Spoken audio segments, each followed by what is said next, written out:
为深化中非投融资合作贡献了智慧，碰撞出了宝贵的思想火花。它有非常 avec la Chine, partenariat qui favorise la transformation structurelle des économies africaines et qui passe notamment par la transformation locale des produits de base, le transfert de technologies et de développement du capital humain, le financement et la construction d'infrastructures, ports, aéroports, routes, autoroutes, centrales thermiques, voies ferrées, barrages hydroélectriques, etc., notamment à travers les partenariats publics-privés. Excellences, Mesdames et Messieurs, les conclusions du présent colloque sont un témoignage éloquent de sa pertinence et de sa spécificité.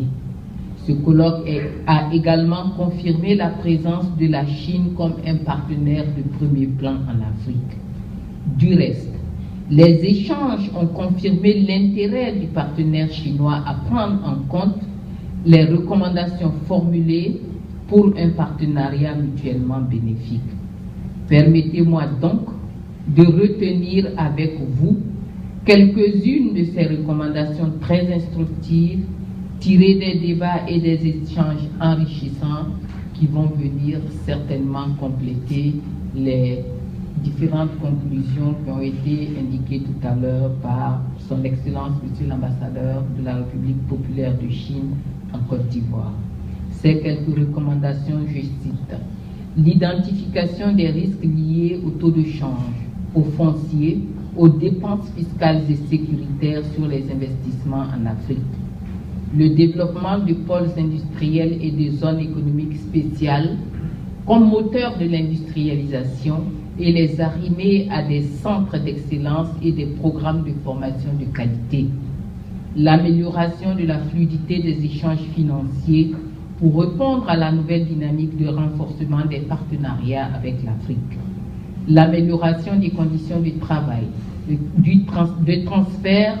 de compétences technologiques, la protection de l'environnement et la perception et l'amélioration de la perception sur les investissements chinois en Afrique.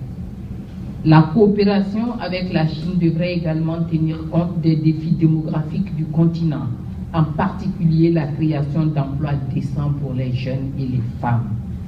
L'adoption des approches communautaires des codes d'investissement pour attirer les investissements, pour attirer davantage d'investissements et surtout éviter les compétitions entre codes d'investissement des différents pays. Excellences, Mesdames et Messieurs, je voudrais à nouveau remercier tous ceux qui ont fait le déplacement pour participer à cet échange et tous ceux qui nous ont gratifiés de leur présence.